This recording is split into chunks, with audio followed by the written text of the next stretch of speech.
Yeah, what struck me from that question is that in essence, it's a kind of, it's almost a grief piece, isn't it? That there is a grief here, that this is what your life is like, and it's painful, and it's full of suffering, and it's not how you wanted your life to be, and it's not how you as a therapist want that client's life to be either. And it almost feels to me like there's that tug of war inside of well, it'll be okay as long as it's only a short journey to get it fixed, and then I don't need to face up to just how devastating this trauma has been in my life and how painful that is. And I think that's a process that almost everybody at some point of their life kind of needs to go through, even if it's only with aging and the regrets of like, oh, life didn't quite turn out the way that I wanted it to.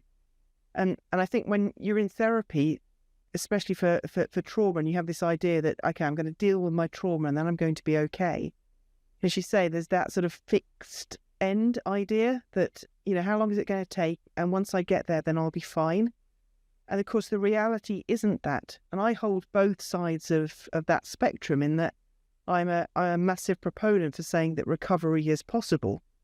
I was talking about this with someone the other day who said, oh, I'm not sure I agree about recovery. And I said, but the thing to me is that I look at where I used to be at, and I look at where I'm at now, and there's so much change and there's so much progress, and my life is so much better that I don't know what word fits other than recovery. But that doesn't mean to say that I'm not as far on as I would like to be, and that I'm never affected by anything. And it doesn't mean to say that all the trauma has been wiped away from my life. I've not had some kind of electric shock therapy that's taken away all of my memories and I've just been reborn.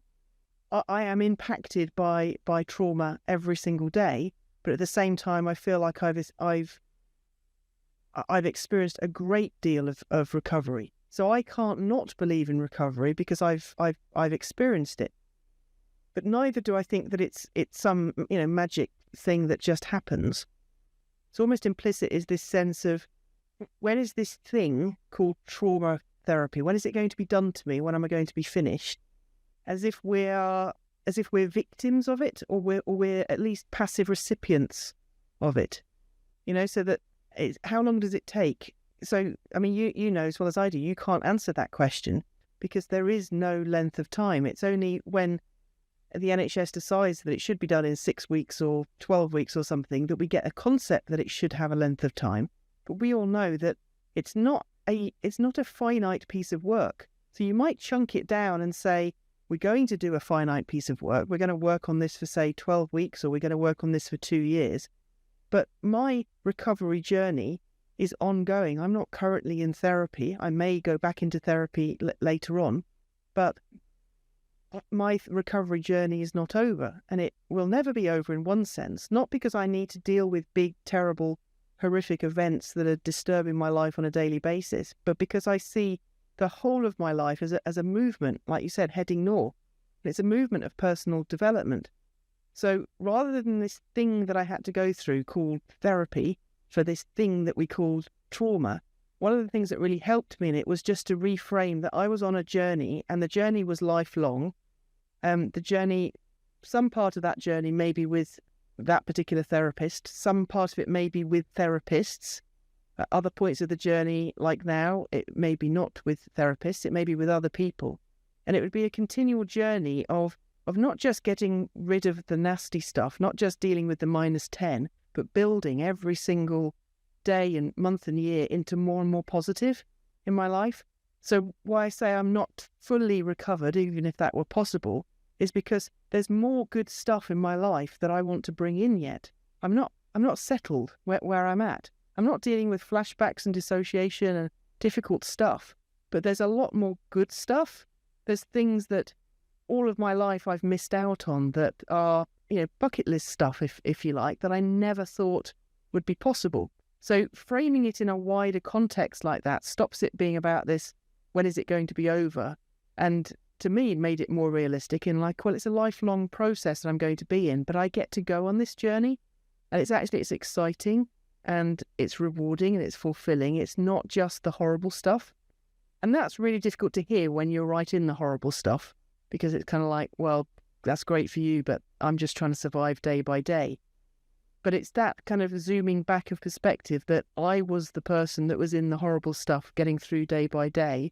And I'm now talking very genuinely in terms of a lifelong process of learning to love life more and more and more. The other thing that occurs to me as well is that the concept of gap in the gain. There's a guy, a coach, he's heads up strategic coach, a guy called Dan Sullivan.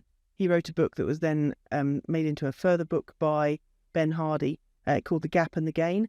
And that talks about the shift in mindset between looking at the gap between where you are and where you want to be and how miserable that is. The difference between doing that and looking at the gain for how far you've come. And that was a mindset shift that I tried to bring into my life quite a number of years ago, so that instead of saying, say, for example, I was 6 months into the whole therapy process, instead of saying, how much longer is this going to take? And when will I ever be better? And so on, which just made me feel miserable and made the therapist feel under pressure and that she wasn't doing a good enough job to get me sorted quickly enough. We started trying to look at it in terms of, let's keep looking back at how far you've come and actually be really granular about that. And then it'd be like, oh, wow, 6 months ago, I didn't even know this. I couldn't even do that. I didn't know what grounding was. I didn't know how to breathe. I wasn't journaling. I didn't take care of myself. I didn't understand dissociation. Look at all the progress we've made. And that can sound a little bit cheesy in terms of like, oh, it's just a bit of positive psychology and that's okay. But I do believe in every little thing that helps. It's all marginal gains. And a lot of these ways of thinking, I think, are actually the backbone of some of our recovery, because they're mental disciplines. So right back at the start, for the first several years when I found stuff just almost impossible, if I were able to go back into my head at the time, I think I would find very I want to say very ill-disciplined, but that sounds like I'm being too negative on myself. I didn't have the skills for managing my thoughts at all. My thoughts would overrun, my emotions would overrun. I didn't have any skills at dealing with this stuff that goes on. And I think I had a belief that all the sorted people in the world just didn't have those thoughts to start with. And I think it's certainly true that people have far fewer intrusive, difficult, suicidal, manic, self-harming thoughts. But the idea that everybody else in life is just fine and they're just going along and their mind isn't full of self-doubt and they don't have imposter syndrome and they know exactly what they're doing and they're just floating on a cloud. That to me is not a fair reflection of reality. And so it's like, well, how do you get from not being able to manage your thoughts at all to where you still have lots of thoughts? I come on these calls and I have the barrage of thoughts that I'm not good enough. I won't have anything to say. I'll freeze. I'll sound stupid. Everyone will disagree. I'll say something outrageous and I don't not even realise. And I kind of go, yep, there they go. There's the thoughts. That's normal. Everybody does that. And I just let them go. And then I go, well, I'm doing it anyway. And then I get on with it. But if I'd said that to myself 15 years ago, that I would still be having those negative thoughts 15 years later, then I think I'd have felt really miserable and kind of thought, well, so there is no recovery then if you're still having those thoughts. But the difference is that they're just thoughts now. They're just thoughts that come and go, and I have a relationship with them where they're just thoughts. Whereas I couldn't do that at all 15 years ago. So some of the kind of the realism of the journey, I think, is about understanding what change actually looks like on the other side, and that you can get on and enjoy your life and you can work and you can have relationships and things can be great, whilst also still struggling with some things. But you're much more laid back about the struggle, and so humour for me has been a massive thing, that I laugh at what goes on in my head and laugh at myself for things.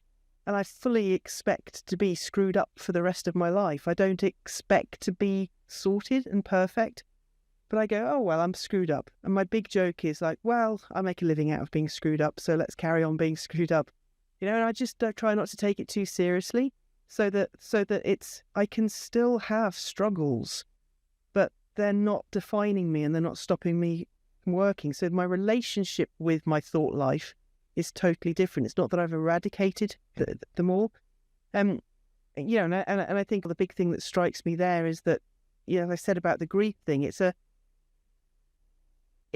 journey of facing up to reality. That's how I experienced in many ways the journey of recovery from trauma, because I had the sort of the three horsemen of the apocalypse of dissociation, denial and avoidance. And that was the only way that I could manage life. Life was too terrible. And so I dissociated from it. I denied the reality of it, and I avoided triggers. I avoided people, avoided situations. And so I lived in an unreality. I lived in one sense, the total unreality of having DID, because I am not 8 years old. How I wish.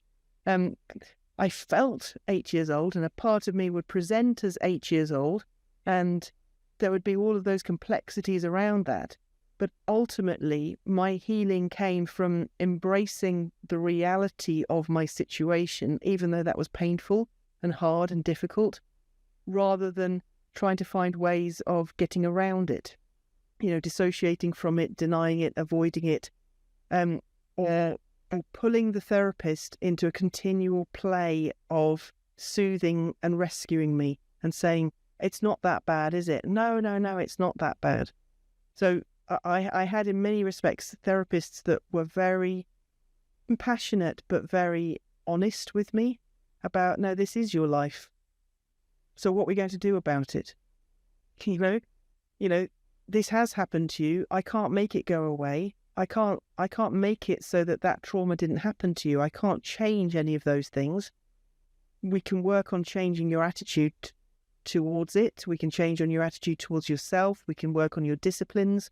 We can work on resolving traumatic memories so that they are processed and they're not coming back in flashback form. We can work on helping you to know how to stay in the green zone.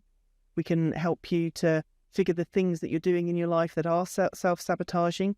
And so progress isn't in terms of how long it takes, but a lot of it is our engagement with that process, isn't it? That I had a therapist once, and I remember, saying to her this very similar thing, how long is this going to take? And it felt really harsh at the time. I remember leaning forward and saying, how long do you want it to take? And I was just like, well, I want it to take no time at all. And she said, well, then lean into the work. And when we got into the discussion on that, it's like, well, what do you really mean? And she said, well, and she did it gently. She didn't say it like bang, bang, bang, like I'm saying it now. But the general gist of several conversations was, stop doing things that trip yourself up. You're the only one in charge of your self-sabotage. The process can't make that any better. You're going to have to make some decisions to not keep self-sabotaging. You're going to have to make some decisions around the people that you hang out with and who you allow to, rent space in your head, and whose voice you're going to listen to.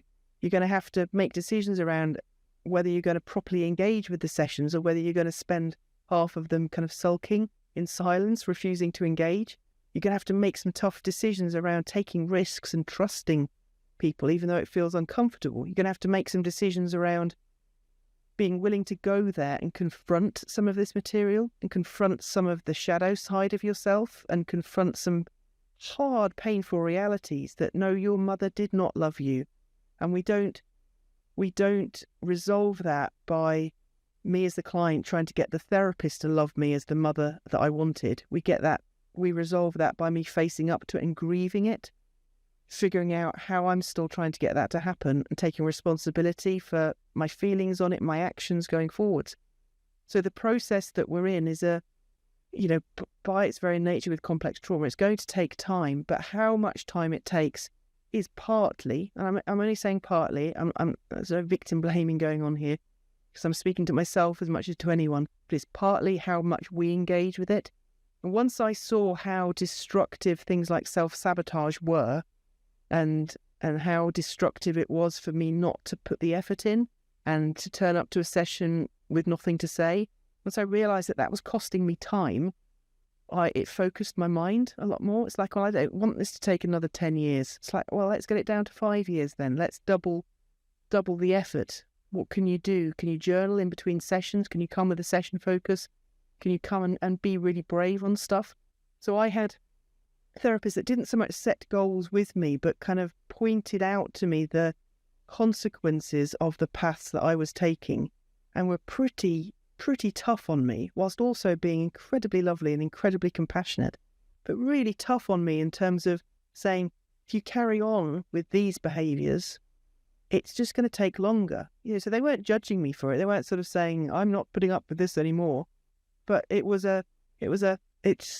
is the consequence of your action. And I think so much of the work that I did, ultimately it boiled down to me taking responsibility for my actions, taking responsibility for my thoughts, my feelings, how I engaged with other people. And so there was an awful lot for me of being kind of not forced, I don't mean that in a negative way, but kind of cajoled into dealing with my sense of victimhood. Because we have been victimised, terrible things have happened. But the thing that held me back more than anything was me wanting really just to complain to the world about it rather than to grieve it. And it was that sense of just wanting everybody to make allowances for me because of how hard things were. And that wasn't progressing me at all, because most of the world doesn't care. That's the reality.